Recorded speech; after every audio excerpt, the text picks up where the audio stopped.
Assalamualaikum warahmatullahi wabarakatuh. Waalaikumsalam warahmatullahi wabarakatuh. Alhamdulillah. Alhamdulillah nahmaduhu wa nasta'inuhu wa nastaghfiruh. Wa na'udzu billahi min shururi anfusina wa min sayyiati a'malina. Man yahdihillahu fala mudilla lahu wa man yudlilhu fala hadiya lahu. Wa nashhadu an la ilaha illallah wahdahu la sharika lahu. ونشهد أن سيدنا ونبينا وشفيعنا وحبيبنا ومولانا محمد صلى الله تعالى عليه وأصحابه أجمعين. أعوذ بالله من الشيطان الرجيم. بسم الله الرحمن الرحيم. إن رحمة الله قريب من المحسنين وما أرسلناك إلا رحمة للعالمين. ما كان محمد أبا أحد من رجالكم ولكن رسول الله وخاتم النبيين وكان الله بكل شيء عليما. إن الله وملائكته يصلون على النبي يا أيها الذين آمنوا صلوا عليه وسلموا تسليما. اللهم صل على سيدنا مولانا محمد وعلى آله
दारो अर्श नूर सलात निया रसूलुल्लाह अलैकुम सलाम या हबीब अल्लाह अलैकुम सलात या रसूलुल्लाह अलैकुम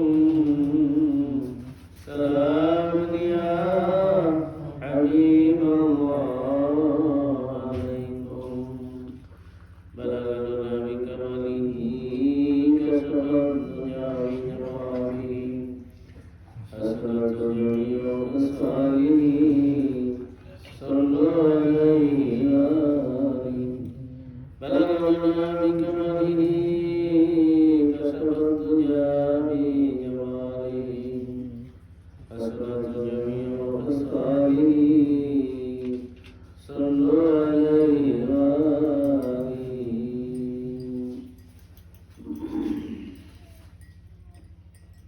अल्हम्दुलिल्लाह अल्हम्दुलिल्लाह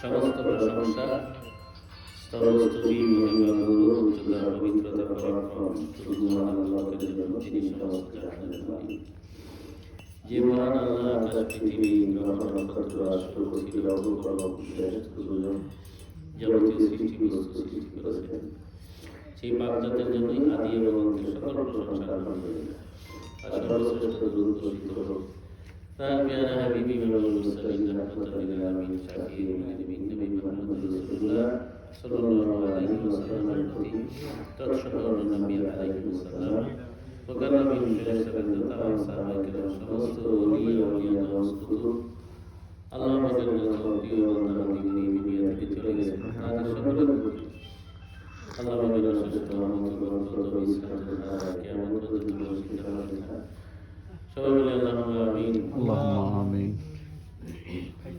আল্লাহ পাক রব্বুল আলামিন দয়া করে আমাদেরকে সৃষ্টি করেছেন মানব জাতির মধ্যে আশরাফ ও মাহফুজা আল্লাহ পাক এত নিয়ামত আমাদেরকে দান করেছেন এই শুকরিয়া আদায় করে আমরা শেষ করতে পারবো না শ্রেষ্ঠ নবীর উম্মত হওয়ার তৌফিক দিয়েছেন শ্রেষ্ঠ মাযহাব হানাফি মাযহাবের অনুসারী শ্রেষ্ঠ তরিকার কাজ মুজাদ্দিদের কাজ সিদ্দিকীন ইসলামের নবীর এই নেতৃত্বের সাথে আল্লাহ পাক আমাদের কবুল করুন শুকর আলহামদুলিল্লাহ আলহামদুলিল্লাহ আমাদের যেটা মূল কাজ সবাই সবসময় শুধু আল্লাহর ইবাদত করা আল্লাহ পাকের গোলামি করা আমাদেরকে আল্লাহ সৃষ্টি করেছেন শুধু এই জন্য আর আল্লাহর ইবাদতের মূল যেটা হলো আল্লাহর স্মরণে থাকা আল্লাহর জিকিরে থাকা এটাই ইবাদতের সমস্ত ইবাদতের সারাংশ কারণ পবিত্র কালাম পাকের কোরআন শরীফের মধ্যে সুস্পষ্টভাবে আল্লাহ বলছেন ইয়া আইয়ুহাল্লাযীনা আমানু যকুরুল্লাহা যিকরান কাসীরা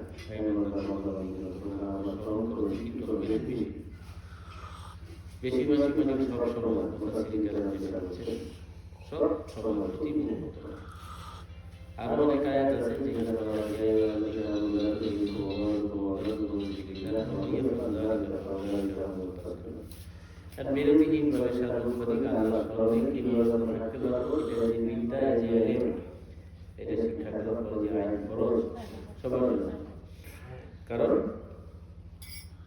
কোনো বিষয়ের জ্ঞান না থাকলে জানা না থাকলে মানুষ সেটা সঠিকভাবে আমল করতে পারে না কাজ করতে পারে না মানুষের প্রতি আল্লাহর দয়া সীমা পরিচিত নাই এত দয়া এত করুণা এত রহমত মানুষের প্রতি যেটা বলা হয়েছে পবিত্র কোরআন শরীফে ইন্নাল্লাহা বিন-নাসি লারাউফুর রহিম আল্লাহ মানুষের উপর অতি দয়াশীল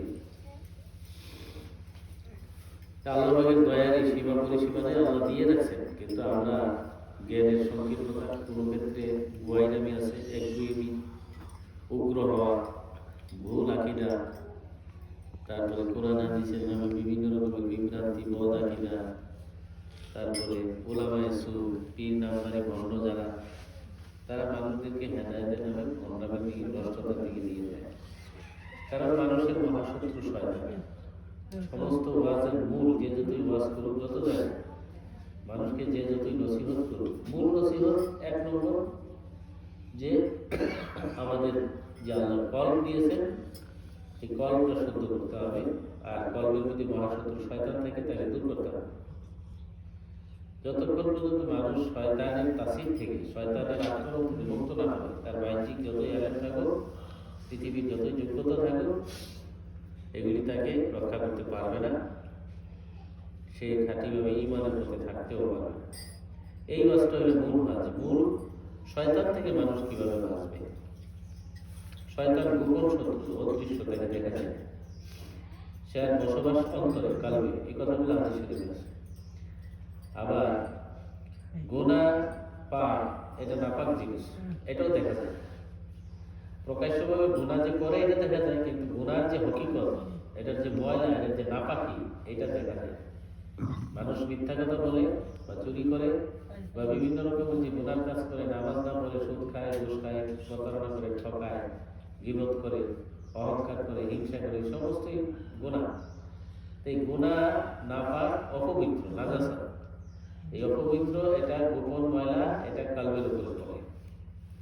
কিন্তু মহাশত্রু শয়তান মানুষকে এগুলি বলে রাখে, তোমার কি উযু গোসল করছো, কাপড় সাপড় পাকসার আছে, মসজিদে নামাজ পড়লে হয়ে যাবে। কিন্তু মসজিদেও শয়তান ঢুকতে পারে, পারে না? পারে। তাইলে যে যেখানে ঢুকে, আমরা যেটা কোরআন হাদিসের সার নির্যার যে কথাটা আমরা বলছি, যে বাহিরের এবং ভিতরের উভয় সত্তাকে পবিত্র এবং পাকসাফ করতে হবে। এবং এই পাকসাফের ব্যাপারে আল্লাহ পাক যেভাবে বলছেন, তার নবী পাক সাল্লাল্লাহু আলাইহি ওয়াসাল্লাম যেভাবে বলছেন, যেভাবে শিক্ষা দিয়েছেন, এই রাস্তায় আসতে হবে। বাহিরের পবিত্রতা, ভিতরের পবিত্রতা। যারা পরিশুদ্ধ মানুষ, যারা আল্লাহওয়ালা মানুষ, যারা খাঁটি জাকিরিন, যারা কামেল বুজুর্গ, যারা কামেল মুকাম্মিল পীর মুর্শিদ, তারাও বিকল নবী রাসূলের মতো। নবী রাসূলরা যেভাবে মানুষকে দ্বীনের শিক্ষা দিতেন, মানুষকে পরিশুদ্ধ এবং পবিত্র করতেন, নবীগুলো এইভাবেই দেন।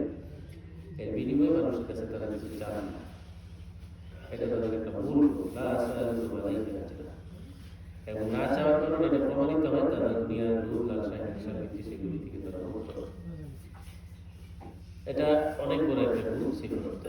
এখন এই পৃথিবীতে এরকম চরম ফেতনা, ফাসাদ, সংকটের মধ্যে মানুষ, আমরা যারা আছি, ভয়ানক ফেতনা। আম মুসলমান যারা, সাধারণ মুসলমান, বড় ধরনের একটা ভয়ানক সংকটের মধ্যে পড়ে গেছে। কারণ হলো অনেক ক্ষেত্রে অনেক মানুষ খাঁটি পীর মুর্শিদ বা হক্কানি আলেম ওলামার কাছ থেকে শিখতে চায়, কিন্তু তারা পাবে কোথায়?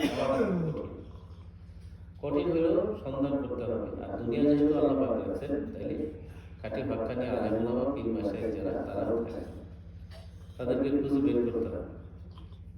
আর যদি তাদেরকে পাওয়া যায়, তাদেরকে মূল্যায়ন করতে হবে। যারা করবে না, তারা মূল হেদায়েতের নূর থেকে তারা মাহরুম থাকে, বঞ্চিত হবে। তাদেরকে কেন যাবে না তাদের কাছে? তারা আপনার কাছে কি চায়? দুনিয়ার ধন সম্পদ, টাকা পয়সা, কিছুই তারা চায়। তো ফি সাবিলিল্লাহ বান্দা নুরানি মানুষ হবে, আলোকিত মানুষ হবে, কেউ হবেন না, নিজে নিজে তো পারবে না। পৃথিবীতে আল্লাহ যে আলমে বেসালেন উদাহরণ জগৎ, এটার মধ্যে অনেক এরকম উদাহরণ আছে যে বান্দা, তুমি পৃথিবীর কাজে তো একা একা তোমার মন মতো যেভাবে চাও সেভাবে তুমি করলে এটার উপকারিতা তুমি পাবে না। রেল লাইনের কাছে গেলে আন্তনগর ট্রেনে ওঠা যাবে না, যাবে না। অনেক সময় আমাদের বাড়ির উপর দিয়ে আসবার প্লেন যায়, ইচ্ছা করলে কি প্লেনে ওঠা যাবে? এখান থেকে লাফ দিয়ে যে আমার বাড়ির কাছে দিয়েই তো যায়। নিয়ম অনুযায়ী আপনি যত কাছে দিয়ে যাক, প্রত্যেকটা জিনিস পাওয়ার, অর্জন করার একটা নিয়ম আছে। নিয়মটা মানতে হবে। নিয়ম না মানলে আপনি এটার উপকারিতা পাবেন না। এজন্য আল্লাহ সুস্পষ্ট কোরআন শরীফে বলছেন, এই আয়াতগুলা বর্তমান যে ওয়াজ নসিহত, তারা মানুষকে কেন বোঝায় না যে আল্লাহর রহমত আমাদের সবার দরকার? সবার দরকার না? জি। আল্লাহর রহমত ছাড়া তো কেউ মুক্তি পাবে না। তা আল্লাহর রহমত পাওয়ার কোথায় পাওয়া যায়? এখন আসে পবিত্র কোরআন শরীফে আল্লাহ সুস্পষ্ট একেবারে নিশ্চয়তা দেয়। আল্লাহ যেটা নিশ্চয়তা দিয়েছেন, এটার মধ্যে কোনো সন্দেহ আছে না। আল্লাহ পাক এই আয়াতটা শুরুতে বলছেন, ইন্না রাহমাতাল্লাহি কারীবুম মিনাল মুহসিনিন। ইন্না মানে শিওর, নিশ্চয়ই, রাহমাতাল্লাহ আল্লাহর রহমত, আল্লাহর দয়া, কারীব মানে কাছাকাছি, নিকটবর্তী, মিনাল মুহসিনিন, আমার মুহসিনিন বান্দার কাছে হলো আমার রহমত, দয়া। এই রহমত প্রাপ্ত বান্দা যারা, তাদের কাছে না গেলে রহমত পাওয়া যাবে না। আল্লাহ বলে দিলে যে তুমি রহমত চাও, আমি বলে দিলাম পৃথিবীতে রহমত পাওয়ার স্টেশন হলো তারা, তাদের কাছে যাও। ইন্না রাহমাতাল্লাহি কারীমুন মিনাল মুহসিনিন। এখন তাদেরকে যারা মানতে পারবে না, তারা এই মূল রহমত থেকে মাহরুম থাকবে, বঞ্চিত থাকবে। তাদের পৃথিবীর এলেম আমল যত কিছু বেশি থাকবে, মূল হেদায়েত তারা তাদের মাহরুম থাকবে। কেন থাকবে দেখেন, আল্লাহ পাক পবিত্র কোরআন শরীফে এরকম অনেক ঘটনা উল্লেখ করছেন যে সহমতের কারণে, ভালো মানুষের সংসর্গে থাকার কারণে আল্লাহ পাক কিছু কিছু, এমনকি কোরআন শরীফে একটা কুকুরের কথা উল্লেখ আছে। কুকুর, আসহাবে কাহাফের কুকুর বেহেশতে যাবে, তো কুকুরের তো নামাজও নাই, রোজাও নাই, তার হালাল হারাম নাই, আছে নাকি? কুকুর কেন বেহেশতে যাবে? কিতমির কুকুরের নাম কেন বেহেশতে যাবে? আসহাবে কাহাফে তারা হিজরত করে আল্লাহর দ্বীনের জন্য, আল্লাহর সন্তুষ্টির জন্য এক দেশ থেকে আরেক দেশে চলে গেছে।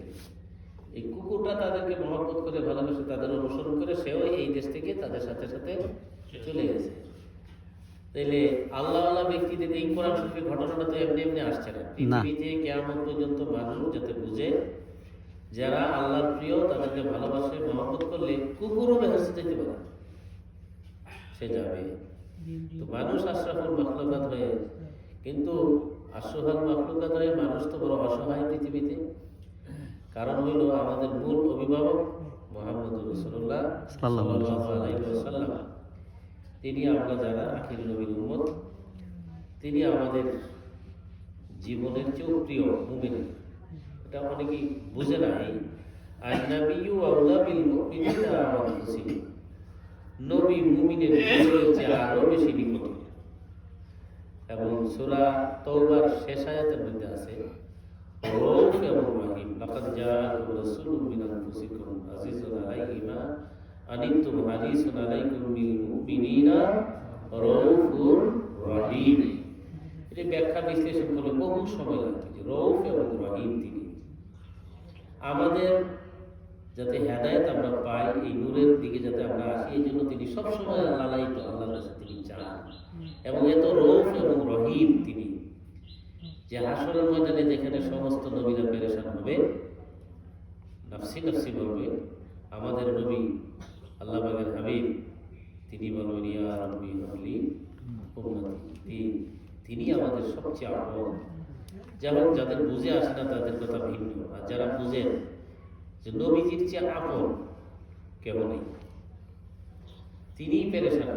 আপনি আমি আল্লাহ না করুক, কেউ যদি আখেরাতে বিপদে পড়ে, সবচেয়ে পেরেশান কে হবে? মা বাবা? আত্মীয় স্বজন, ছেলে মেয়ে, বিবি বাচ্চা, তারা হবে?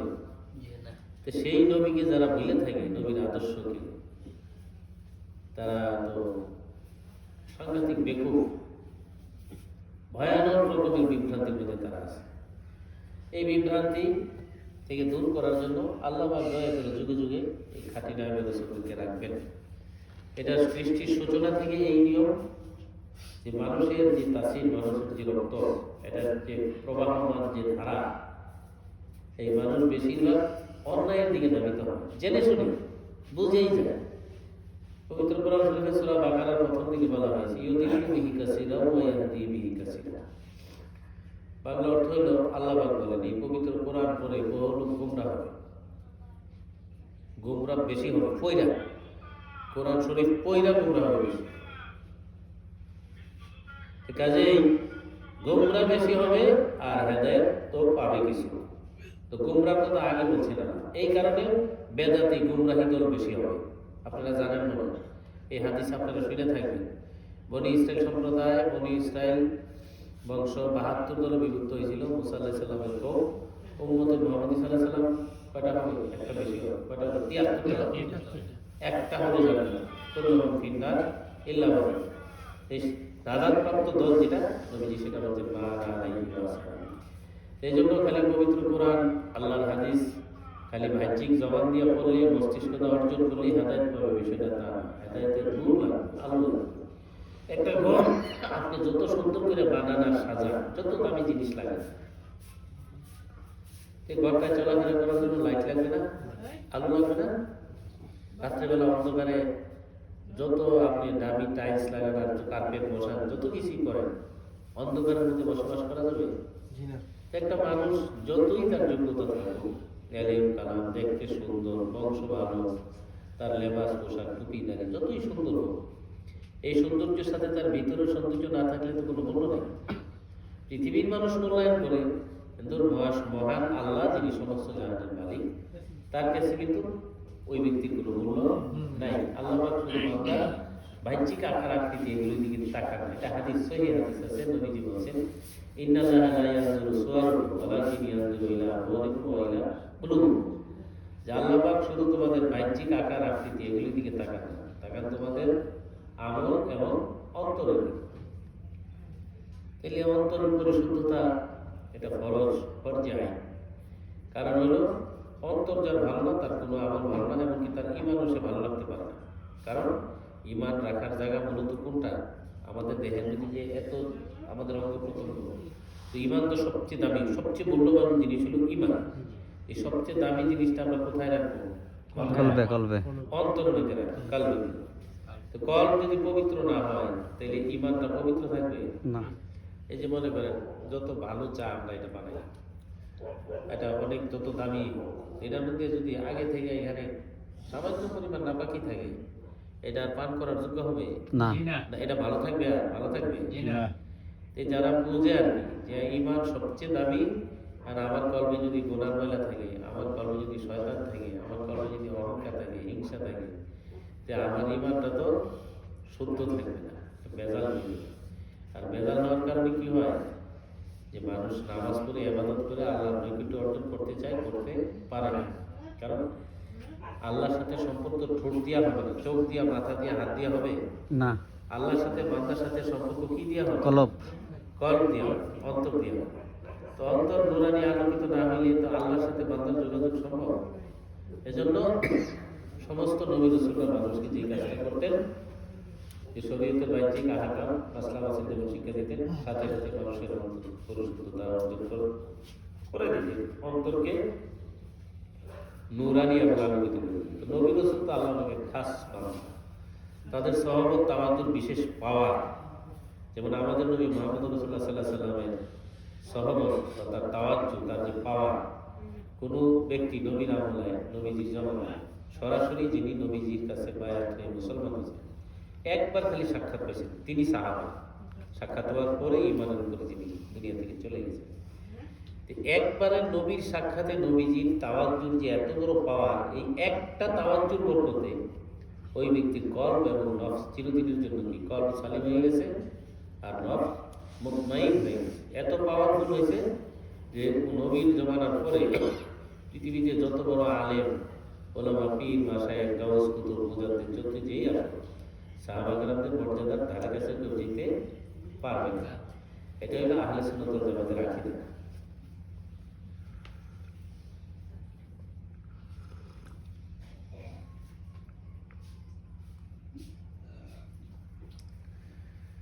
তো নবীর জমানা থেকে যত আমরা পিছিয়ে আসি, 1400 বছর পিছিয়ে, এখন এই আধ্যাত্মিক রোহানি এই যে রাস্তা, এই যে পাওয়ার স্টেশন থেকে, আল্লাহ আশা আজিম থেকে এই হেদায়েতের ফয়েজ নূর আসার জন্য লাইন টানতে হয়েছে। লাইন আশুগঞ্জ মনে করেন পাওয়ার স্টেশন, বিদ্যুৎ কেন্দ্র, তাপ বিদ্যুৎ কেন্দ্র, সেখান থেকে লাইন বিভিন্ন দিকে যে গেছে, এই লাইনটা টানতে খুঁটি লাগছে না, তার লাগছে না, বিভিন্ন রকমের যন্ত্রপাতির প্রয়োজন হয়েছে না, মিস্ত্রি, মেকানিক্যালের দরকার হয়েছে না, লাগছে না? তা আল্লাহ আমাদের আশা আজিম থেকে নবী পাক সাল্লাল্লাহু আলাইহি ওয়াসাল্লামের কাছে যে হেদায়েতের ফয়েজের নূর ভান্ডার আল্লাহ বলে দিয়েছেন, কাজাআকুম মিনাল্লাহি নূরুন ওয়া কিতাবুম মুবিন। এই নূর নবী পাক সাল্লাল্লাহু আলাইহি ওয়াসাল্লাম থেকে কিয়ামত পর্যন্ত এই যে নূর বিতরণ হবে, লাইন টানা হবে, এই হেদায়েতের ফয়েজ, তাহলে সেখানে বিভিন্ন কোটি লাগবে, লাইন লাগবে, তার লাগবে, বিভিন্ন মেকার লাগবে, লাগবে না? লাগবে। নিজে নিজে অর্জন করা যাবে। যারা এটা সহজে বুঝে, তারা যে নবী রাসূলের খাঁটি প্রতিনিধি, নায়েব রাসূল যারা, তারা দুনিয়ার লোক, লালসা, হিংসা, নীতি সেগুলি মুক্ত, অহংকার মুক্ত। তাদের কল যদি দুনিয়ার লোক মুক্ত না হয়, তিনি আরেকজনকে লোক মুক্ত লোক বানাইবেন কিভাবে? এরকম লোক যদি কেউ পায়, তার জন্য খুশনসিব, মহাসৌভাগ্য। কারণ আপনারা দেখবেন কোন লোকের যদি দামি, সবচেয়ে দামি একটা ভালো আতর কস্তুরি, মৃগনাভি যেটা বলা হয়, হরিণের নাভি থেকে তৈরি। সে কিনতে পারবে না, কিনতে না পারলেও যার কাছে মৃগনাভি আছে, কস্তুরি যে ব্যবহার করে, ওই লোকটার সাথে বেশি বেশি সে উঠবোস করলে তাহলে কি হবে, ওই কস্তুরির যে সুঘ্রাণ, এটা সে এমনি মাগনা মাগনা কিছু পাবে, জি পাবে না? বুঝতে পারছেন না? একটা আমরা কিতাবের মধ্যে পড়ছিলাম, এটা ফার্সি একটা রেওয়ায়েত আর কি। বাংলা অর্থ হইল এই, গোলাপ ফুলের পাপড়ি, খুব ভালো গোলাপের পাপড়ি পইরা মাটির মধ্যে দীর্ঘক্ষণ লাগে আছে, তো গোলাপের খুব সুঘ্রাণ।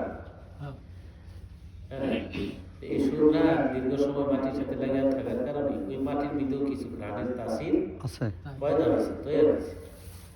তখন মাটি বলল যে এই পাপড়ি, এই গোলাপের পাপড়ির সুঘ্রাণের সহবতেই আমার মধ্যে এই সুঘ্রাণটার কিছু তাসির আমি পাইছি পাইছি। হে মানুষ, এই পৃথিবীর চক্ষুষ্মান যারা জ্ঞানী, তোমরা এরকম নুরানি আলোকিত নুরানি মানুষের তাদের কালবের কাছে যাও, তাদের সাথে মিশো, তাদের কলব থেকে হেদায়েতের নূর ফয়েজ তোমার কলবেও কিছু প্রবেশ করবে। এই জন্য আল্লামা জালালউদ্দিন রুমি রহমতুল্লাহ আলাইহি বলছেন মসনবী শরীফের মধ্যে, সাহাবতে সালে তোরা সালে কোরা, সাহাবতে তালে তোরা তালে কোরা, সাহাবতের তাসির। এই জন্য বারবার এই কথাটা আসতে হয় যে সহবতে আসতে হবে, কাছে আসতে হবে। তাদের কাছে আসলে আমাদের জীবন নুরানি হবে, আলোকিত হবে। আমাদের জীবনের যত সমস্যা কে দূর করবেন? আল্লাহ করবেন। আল্লাহ আল্লাহ একটা ওসিলা করবেন, একটা মাধ্যমে করবেন। অনেকে বলে ওসিলা লাগে, আহম্মক করতে হবে। ওসিলা ছাড়া পৃথিবীতে কি কাজ না হয়? আল্লাহ তো মানব সন্তান, মা বাপ ছাড়াই তৈরি করতে পারেন না? পারে আদি পিতা আদম আলাইহিস সালাম, হাওয়া আলাইহিস সালাম বানাইছেন না? ঈসা আলাইহিস সালামের বাপ ছাড়া বানাইছেন না? আল্লাহ ইচ্ছা করলে তো পারেন না? কিন্তু আল্লাহ নিয়ম করে দিয়েছেন, কানুন করে দিয়েছেন যে না, আমি ব্যতিক্রম দুই একটা বানাইলাম যে আমি যে পারি এটা দেখাই না। কিন্তু আমি নিয়ম করে দিছি, মানব শিশু মাতা পিতার মিলনের মাধ্যমে হইতে হবে, বৈধভাবে শরীয়ত সম্মতভাবে বিবাহ হবে, স্বামী স্ত্রীর মিলন হবে, আল্লাহ হুকুম হইলে সেখানে আল্লাহ সন্তান পয়দা করবেন, এইটাই মানতে হবে, এর বাইরে তো হবে না। তাহলে হেদায়েতের ফয়েজ নূর পাইতে গেলে হেদায়েত প্রাপ্ত ব্যক্তি যারা, তাদের মাধ্যমে পাইতে হবে। আর তাদেরকে কেন মানবে? প্রশ্নটা আসবে কেন? তারা সমস্ত মানবতা। আমরা প্রায় মাহফিলে বলি, আমার আরসালনাকা ইল্লা রাহমাতাল লিল আলামিন। আল্লাহ পাকের হাবিব সাল্লাল্লাহু আলাইহি ওয়াসাল্লামকে আল্লাহ পাক সমস্ত জাহানের জন্য, উভয় জাহানের জন্য রহমতের আধার ভান্ডার করে বলেছেন। জি আমার আরসালনাকা ইল্লা রাহমাতাল লিল আলামিন। আলামিন। তাহলে রাহমাতাল লিল আলামিন সমস্ত মখলুকের জন্য রহমত, সমস্ত মখলুকের নবী, তার খাঁটি নায়েব যারা, প্রতিনিধি যারা, তিনি তো সবার জন্য। আপনারা তাদের কাছে আসেন না? আসেন, দোয়ার খোলা। আপনি যত বড় সুদখোর, ঘুষখোর, যত রকমের গুনাহ, পাপী তাপী যেই দলের হন, কেউ কি হক্কানি ওলি আল্লাহর কাছে আসা নিষেধ আছে? না কেনা জমাত করে, কেনা আওয়ামী লীগ করে, বিএনপি করে, জাতীয়বাদী করে, তারা কি আল্লাহ ওলির কাছে যাওয়া নিষেধ? না কারোর জন্য মাথা আছে?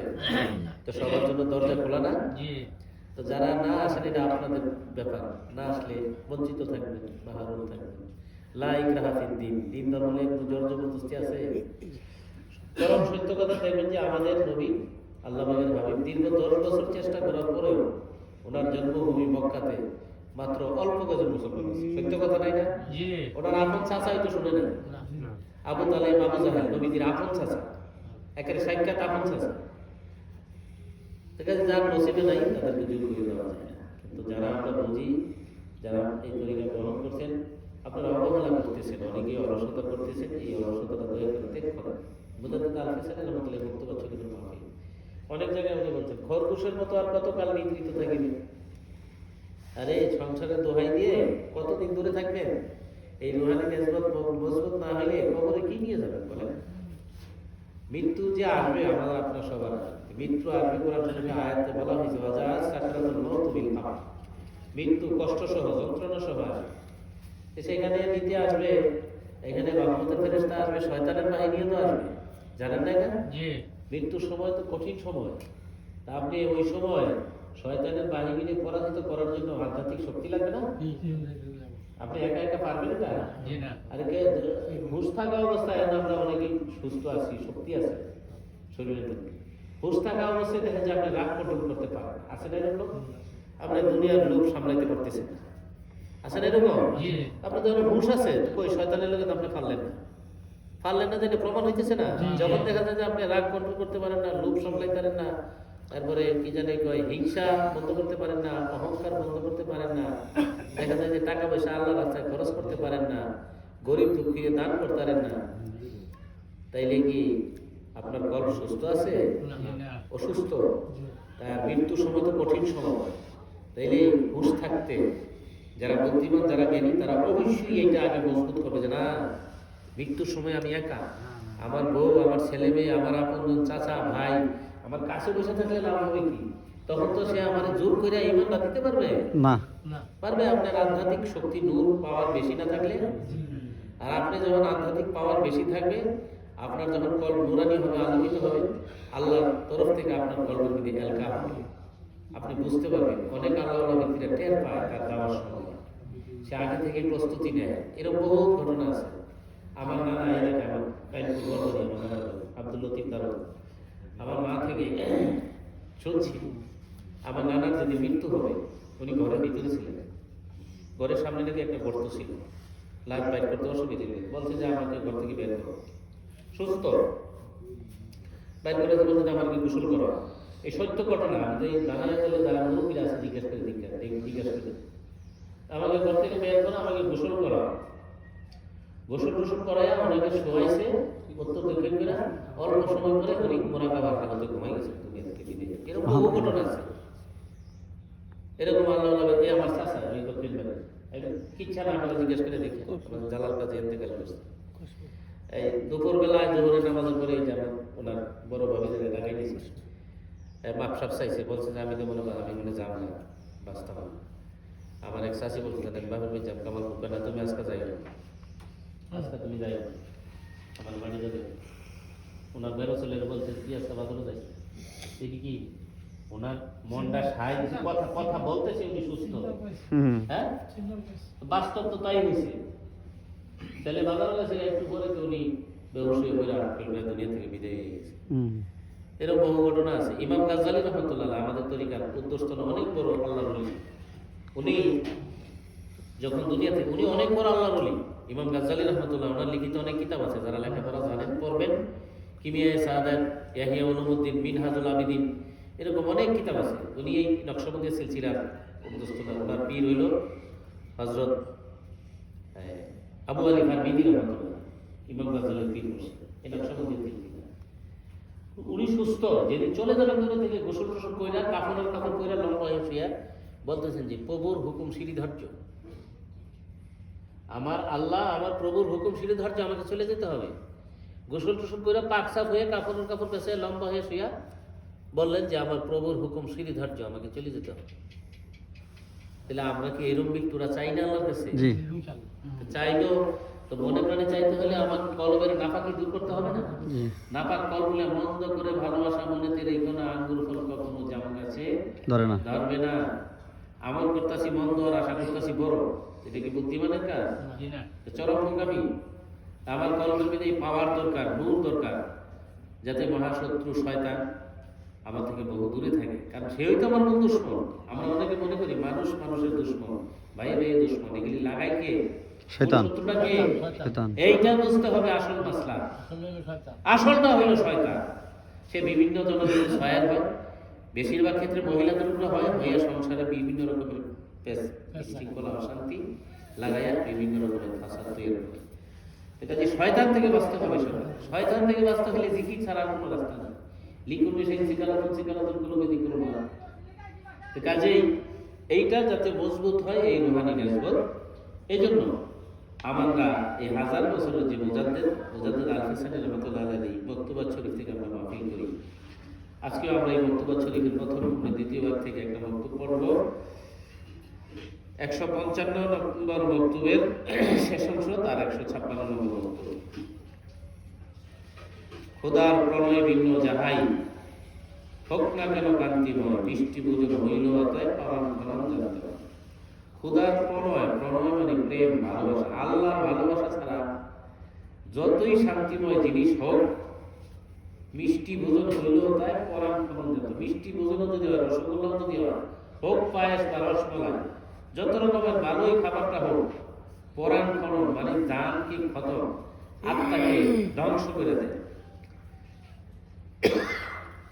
আর এই চিঠিটি লিখছেন মিয়া মুজাম্মেলের নিকট, আল্লাহ সংসদ উৎসর্গ প্রদান করিলেন। আপনি জলন্ধরের কাজীর পুত্রের মাধ্যমে যে পত্র প্রেরণ করিয়াছিলেন তাহা দিল্লিতে আমার নিকটে পৌঁছেছে। আল্লাহ পাকের সকল গুজারি ও অনুগ্রহ যে আপনি ফকিরগণের ভালোবাসার সম্পদ হস্তগত করিয়াছেন। অতএব যে যাহাকে ভালোবাসে সে তাহারই সঙ্গে, হাদিস অনুযায়ী আপনি তাহাদেরই সঙ্গী। রজব মাস সময় ও কাল অনুযায়ী যদিও নিকটবর্তী, প্রকৃতপক্ষে উহা অতি দূরবর্তী।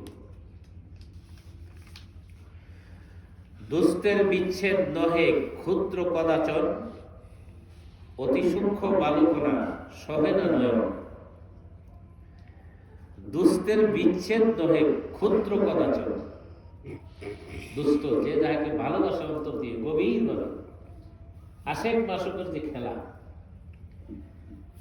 আশেক মাসুকের সম্পর্ক এত গভীর, এত ভালোবাসার মধ্যে তারা বিলীন যে এক মুহূর্ত না দেখলে তারা সহ্য করতে পারে না, থাকতে পারে না।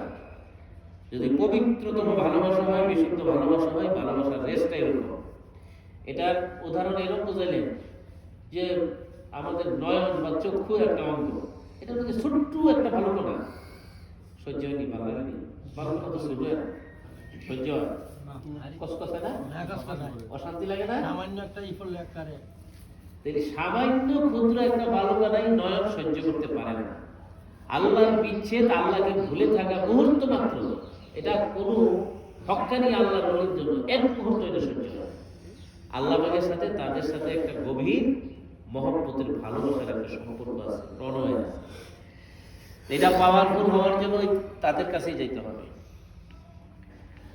যখন আপনি হকদারগণের হক প্রতিপালনের জন্য দূরে থাকায় পছন্দ করিতেছেন, তাহলে তাই করিবেন। এ ফকির সম্ভবত রজব মাস পর্যন্ত এখানে অবস্থান করিতে পারে। আল্লাহ তাআলা প্রকৃত তত্ত্ব অবগত আছেন এবং তাহার দিকে সকলে প্রত্যাবর্তন করিবে। যাহাই হোক, সামান্য কয়েকদিনের জীবন ফকিরগণের সংসর্গে অতিবাহিত করাই কর্তব্য। মূল কথাটা বলে দিচ্ছেন সবাই, আমরা পারি। তরিকার যিনি ইমাম 1000 বছর, উনি বলছেন যাহাই হোক, সামান্য কয়েকদিনের, সামান্য কয়েকদিনের এই হায়াতের জীবন, মনে করেন না বাদ করে মনে 15 দিনের কথা বলছেন, না না, সমস্ত জীবনটাই উনি সামান্য কয়েকদিনের জীবন বলছেন। যাহাই হোক, সামান্য কয়েকদিনের জীবন ফকিরগণের সংসর্গে অতিবাহিত করাই কর্তব্য। উনি বলছেন তোমার পুরা জীবনেই আল্লাহ আল্লাহওয়ালাদের সহমতে তুমি থাকো, তাদের কাছে থাকাটাই কর্তব্য, এটাই কাজ। তাদের কাছে থাকলে না শয়তান থেকে তুমি বাঁচতে পারবে। নবীর তরিকা কি, সুন্নত কি, তোমার আমার আদব আখলাক কি হওয়া উচিত, তাহলে এই জিনিসগুলো শিক্ষা করা নিজে নিজে পারা যাবে না। ইয়া রাসূলুল্লাহ সাল্লাল্লাহু আলাইহি ওয়াসাল্লাম, ওই সকল ব্যক্তি যাহারা সকাল সন্ধ্যায় আল্লাহ তাআলার সন্তুষ্টি লাভের উদ্দেশ্য তাহাকে ডাকিতেছেন, তাহাদের সঙ্গে আপনি স্বীয় নফসকে আবদ্ধ করিয়া রাখুন। আল্লাহর অকাট্য বাণী, আল্লাহ পাক স্বীয় হাবিব সাল্লাল্লাহু আলাইহি ওয়াসাল্লামকেও উক্ত রোগ করিতে আদেশ করিয়াছেন। আসবির নাফসাকা মাআল্লাযীনা তাদউনা, কোরআন শরীফে একটা আয়াত আছে, হে আমার রাসূল, হে আমার হাবিব, আপনি আপনার জীবনকে, অস্তিত্বকে তাদের সাথে মিশাই রাখেন, লাগাই রাখেন, যারা সকাল সন্ধ্যায় আল্লাহর সন্তুষ্টির জন্য আল্লাহর তাসবিহ তাহলিল পাঠ করে, আল্লাহর ধ্যানে মোরাকাবায় যারা নিমগ্ন থাকে, তাদের সাথে আপনার নফসকে, জীবনকে, অস্তিত্বকে মিশাই রাখেন। তাইলে আল্লাহর এই আয়াত নাজিল হওয়ার পরে নবী পাক সাল্লাল্লাহু আলাইহি ওয়াসাল্লাম খুশি হয়ে এরকম প্রকাশ করছেন, তা আল্লাহ পাকের দরবারে লক্ষ কোটি শুকরিয়া, সকল প্রশংসা আল্লাহ, যে আল্লাহ পাক আমার জীবিত অবস্থায় আমার উম্মতের মধ্যে এমন স্পেশাল বিশেষ কিছু লোক তৈরি করছেন, যাদের সাথে উঠবোস করার জন্য আল্লাহ পাক আমাকে বলছেন। শুকর আলহামদুলিল্লাহ। তাইলে এখন আমরা তাদের সাথে উঠবোস করার দরকার আছে নি? আছে নি? অনেকে যে কন হুজুর হাল বুঝি না, তা হাল বুঝবেন কেমনে? সবসময় এই যে পৃথিবীর পারিপার্শ্বিকতা, বিভিন্ন রকমের মত সহমত, আত্মার পাওয়ার তো আমরা দেখি না। কিছু জিনিস আছে গোপন, যেটা দেখা যায় না, বোঝা যায় না। এটা অনেক মানুষই বুঝে না, মেজরিটি পার্সেন্ট মানুষ এটা উপলব্ধি করতে পারে না। একটা জিনিস মানে রিজিক খাই যাব না, এই রিজিকটা যদি হালাল না হইয়া অবৈধ হয় অথবা সন্দেহজনক হয়, তো এই রিজিকটা খাইলে আমার আপনার ভিতরে কি তাসির হবে, এই পার্থক্যটাকে অনেকে বুঝতে পারে পারে নাকি? পারে? তারপরে এটা হলো রিজিকের বিষয়। তখন ইবাদত কবুলের জন্য হালাল রিজিক শর্ত আছে নি? শর্ত না? আচ্ছা, এখন মানুষ আশরাফুল মাখলুক, আমরা অনেক মানুষ বন্ধু বান্ধবের সহবতের কারণে দেখা যায় কি যত কষ্ট হোক সে জায়গা ওই জায়গায় তার সাথে যে বসতে হইব, চাটা খাইতে হইব, গল্প গুজব করতে হইব, সময়টা কাটবো, ভালো লাগবো, এরপরে নামাজ পড়বো। তাহলে এটা প্রমাণিত হচ্ছে না আপনি কাকে ভালোবাসেন? হ্যাঁ, ওইখানে যে সময় কাটাইতেছেন, তাইলে ওইখানে যারা সাথে বসতেছেন, উঠবোস করতেছেন, তাদের আত্মার একটা পাওয়ার আছে, এটা গোপন। এটা আপনি জাহিরি চোখটা দেখতেন, এটা দেখতে হইলে বাতিনি চোখ লাগবে। এই পৃথিবীর মধ্যে সবচেয়ে নিকৃষ্ট জায়গা কোনটা? বাজার। আর সবচেয়ে উৎকৃষ্ট জায়গা মসজিদ। তো বাজারের মধ্যে জরুরত হলে না যাওয়া, ঠেকা পেলে। আর যারা ব্যবসা বাণিজ্য করে, দোকানদারি করে, তারা যাব। এছাড়া বাজারে অধিকাংশ সময় না বসাটা উচিত। আচ্ছা দেখো, সেটা গেলাম আরেক দিকে। এখন যারা সাথে সময়টা ব্যয় করবেন, এখানে তো বহু ধরনের লোক, এখানে সুদখোর থাকতে পারে, মিথ্যাবাদী থাকতে পারে, ঘুষখোর থাকতে পারে, বেনামাজি থাকতে পারে, মা বাবার হক নষ্টকারী এরকম ব্যক্তি থাকতে পারে, আছে না? বদ আকীদার লোক থাকতে পারে। তো পৃথিবীতে চলার খাতিরে তা আমরা অনেক সময় যে এলোমেলো ভাবে তাদের সাথে যখন বেশি মিশি আমরা, তখন আমার আত্মার যে পাওয়ার আছে, নূর আছে, এটা কি হয়? স্তীমিত হয়ে যায়। আর আমরা তো মোবাইল ব্যবহার করি, টর্চ লাইট ব্যবহার করি না? এই মোবাইলটা চলতে চলতে এক সময় 3 বছর 4 বছর বা আরো কম বেশি সময় দেখা যায় ব্যাটারিটা ডাউন হয়, বাকি পার্ট ঠিক আছে, কিন্তু এই ব্যাটারিটা চার্জ নেয় না। আছে না? এরকম হয় না? আচ্ছা, মোবাইলের বাকি সব যন্ত্রপাতি ঠিক আছে, ব্যাটারিটা চার্জ নেয় না। এই ব্যাটারিটা আপনি হাজারো চার্জ চেষ্টা করলে চার্জ দিতে পারবেন না, এটা পাল্টাইতে হবে। তো এই যে আমাদের তরিকার একজন আউলিয়া কেরাম বলছেন যে ফাসেদ লোকের সহবত এখতিয়ার করলে দিলের কুওয়াত নষ্ট হয়ে যায়। প্রত্যেকটা মানুষের কলবের একটা পাওয়ার আছে, শক্তি আছে। পাওয়ারটা হলো তাকে আধ্যাত্মিক চার্জ দিলে যাতে সে চার্জটা গ্রহণ করতে পারে। তাহলে আপনি বদ লোকের সহবতে চলতে চলতে চলতে চলতে আত্মার মধ্যে এমন একটা কুপ্রভাব পড়ে যে আপনাকে এই তাওয়াজ্জু বা আধ্যাত্মিক চার্জ নিক্ষেপ করলে এটা তাসির হয় না। ওই মোবাইলের ব্যাটারির মতো আপনি চার্জ গ্রহণ করার যে যোগ্যতা, এটা আপনি হারাই ফেলতেছেন।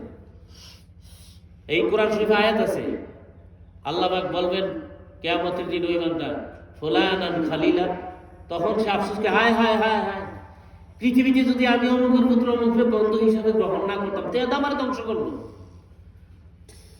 অমুকের পুত্র অমুকরে যদি আমি বন্ধু হিসাবে না নিতাম, গ্রহণ না করতাম, ফুলানান খালিলা, খালিল মানে বন্ধু, ফুলান অমুকের পুত্র অমুক। বদ সহবতের যে ক্ষতি, এটা অনেক মানুষই বুঝে না। যদি বুঝতো, কখনো বদ সহবতে মানুষ বসলো নয়। কারণ বদ সহবতে দিলের এই চার্জ, নূর, হেদায়েতের নূর গ্রহণ শক্তিটা খর্ব হয়ে যায়। খর্ব হলে হয় কি, সে সামাজিক নামাজ পড়ে, আর তার মধ্যে এমন উগ্রতা তৈরি হয় কি আমি কি নামাজ কম করিনি, 5 ওয়াক্ত নামাজ জমাতে বলি। এক লোক কালকে শিক্ষিত, অনেক শিক্ষিত, উনি একটা মাহফিলে ওনার কথা বলতেছে, তাই বললাম যে আল্লাহ, উনি আবার ওয়াজ করতে চাইতেছে মনে থেকে। তা আমরা আমাদের পীর মুর্শিদ থেকে যেভাবে থেকে শিখছি যে একটা মানুষ ওয়াজ করার যোগ্যতা যখন অর্জিত হবে, তখন সে নিজে চাইতে হবে, বলতে হবে, তাকে বলা হবে। তার কল যখন সালিম হবে, শয়তান মুক্ত হবে, নফস মুতমাইনের দিকে এগিয়ে আসবে, অর্থাৎ তখন সে হিংসা, অহংকার, খলুসিয়ত যার পর্যায়ে হবে, তাকে ওয়াজ করার জন্য বলা হবে নিজে থেকে। তা আমিও ওনাকে বললাম, নিজের কথা বলার পরে বললাম, দেখেন আল্লাহ যে কোরআন শরীফে বলল ওয়া মিম্মা রাযাকনাহুম ইউনফিকুন, সূরা বাকারার প্রথম দিকে, আল্লাযীনা ইউমিনুনা বিল গায়ব ওয়া ইউকিমুনাস সালাতা ওয়া মিম্মা রাযাকনাহুম ইউনফিকুন। যারা এক নম্বর হলো গায়েবের প্রতি বিশ্বাস করে, বিস্তৃত আল্লাহ না দেখে ব্যস্ত দেখছি আমরা কেউ? না। আল্লাহ দেখছি, অনেক মানুষ নবীর তো দেখছি না সরাসরি, তো আমরা বিশ্বাস করি না। তো এক নম্বর শর্তে ইউমিনুন বিল গায়ব ওয়া ইউকিমুনাস সালাত, এবং যারা নামাজ প্রতিষ্ঠা করে, ওয়া মিম্মা রাযাকনাহুম ইউনফিকুন, আমি তারা যে রিজিক দিছি এটা থেকে তারা আল্লাহর রাস্তায় কিছু খরচ করে। আল্লাহর রাস্তার খাত বহু আছে, বহু, একটা দুই না, আছে না? উনি বলল যে আমার 30,000 টাকা বেতন হইল, আমার মাসে আরো 5,000 টাকা ঋণ হয়ে যায়। তেমনি তো আবার দেখবেন যে সব ঠিক আছে, সাইনবোর্ড ঠিক আছে, টুপি, লেবাস, পোশাক, দাড়ি, পাগড়ি টাগড়ি সবই ঠিক আছে। তো এই লোকটার কলবের মধ্যে যে নিজে যে ওয়াশ করতেছে, তার নিজের কলবের মধ্যে ভয়ানক রোগ আসেনি, সে নিজে কিন্তু বুঝতে পারতেছে না, বুঝতে পারছেনি। যদি বুঝতে পারতো সে তখন চিন্তা করিলে আমি 30,000 টাকা বেতন পাই, এমন লোক আছে কেউ 30,000 পায় না, কেউ 10,000 তো পায়, কেউ এর উপার্জন আরো কমও আছে, আছে না? তো সেইটা থেকে কিন্তু ব্যাপারটা হলো যে আল্লাহ বলছে মিম্মা রাযাকনাহুম ইউনফিকুন, তোমারে আমি যে রিজিক দিছি এইটা থেকে তুমি আল্লাহর রাস্তায় কিছু খরচ করো। তুমি 30,000 পাও, 10,000 পাও, 5,000 পাও, এটা কথা না। হ্যাঁ, তুমি 5,000 পাইলে না 50 টাকা না 10 টাকাই খরচ করো, কিছু না কিছু করো। তো এই প্রসঙ্গে এখন মানুষ সবার জ্ঞান তো আর একরকম না, কারণ বিবি বাচ্চা ছেলে মেয়ের জন্য খরচ করেই শেষ হয় না, আরো হাওলাত করতে হয় 5,000। তো মানুষের খরচের কোনো শেষ আছে? চাহিদার কোনো শেষ আছে? মানুষ যে যেরকম বুঝে সেরকমই মন্তব্য করে বলে। এটা বুঝবেন যার যেরকম এবিলিটি আছে, তৌফিক আছে, আপনার আশেপাশে সবচেয়ে যেটা নবীজির খাস জন্য ছিল, আপনার আশেপাশে দুষ্ট, অসহায়, গরিব, বিধবা, এতিম কারা আছে তাদের খোঁজখবর, তাদের কিছু দান খয়রাত করেন। কে না খাইয়া থাকে, কার চিকিৎসা করতে পারে না, কার স্বামী নাই, ছেলে নাই, উপার্জনকারী কেউ নাই, এই মানুষগুলো দিকে তাকান, তাদের খোঁজখবর নেন, তাদের উপকারের চেষ্টা করেন। এরপরে তিনি কর্মকাণ্ডে আমরা মনে করেন যে আমাদের পীর মুর্শিদের সুন্নত অনুযায়ী আমরা সুন্নত অনুযায়ী কাজ করার চেষ্টা করি, যেটার মধ্যে সবচেয়ে রহমত বরকত বেশি। বক্তব্যটা শেষ করে দেই। জৈনিক বুজুর্গ ফরমাই আছেন, হে আল্লাহ, তুমি স্বীয় দুস্থগণকে কি মর্তবা দান করিয়াছ যে যাহারা তাহাদিগের পরিচয় প্রাপ্ত হইল তাহারা তোমাকেই প্রাপ্ত হইল, যে পর্যন্ত তোমাকে লাভ করিবে না সে পর্যন্ত তাহাদের পরিচয় পাইবে না। আল্লাহ আমাদিগকে এবং আপনাদিগকে এই উচ্চ মর্তবাধারী পবিত্র দলের ভালোবাসা প্রদান করুন। আল্লাহুম্মা আমিন।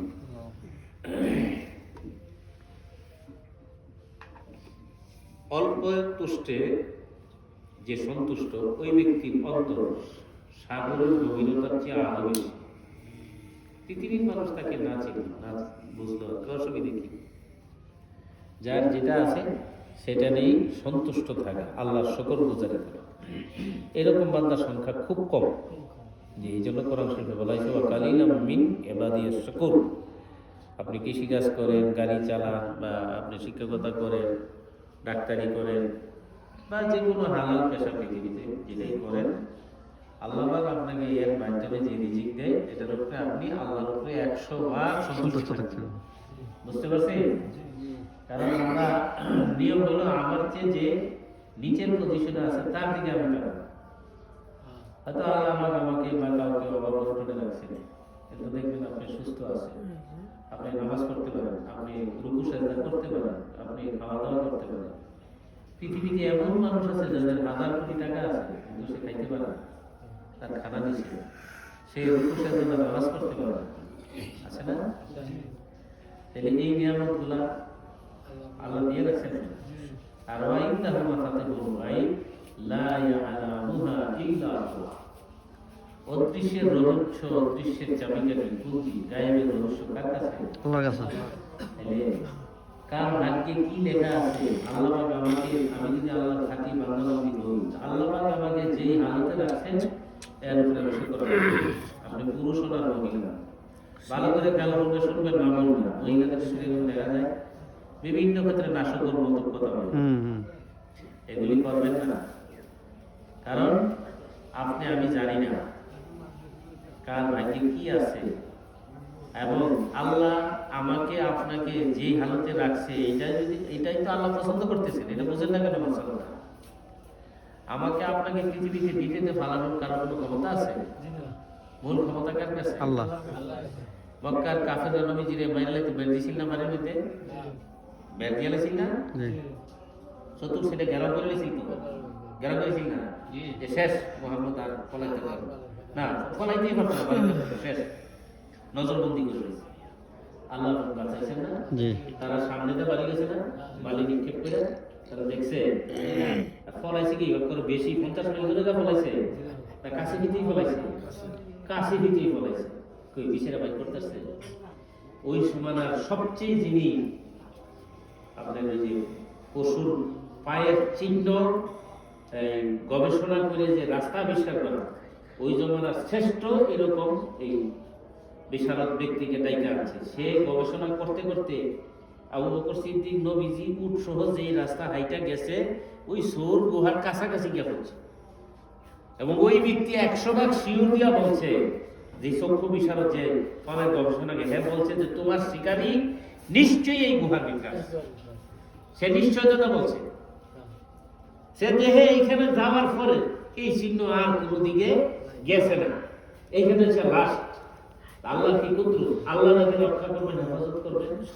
অল্প সময়ের মধ্যে মাকড়সা জাল বানাইছে, জঙ্গলি কবুতর এইসব বাসা বাঁধছে, ডিম পাচ্ছে, এর মধ্যে এরা সর্দাররা বিতর্ক আছে, তো মাথা খারাপ হয়েছে।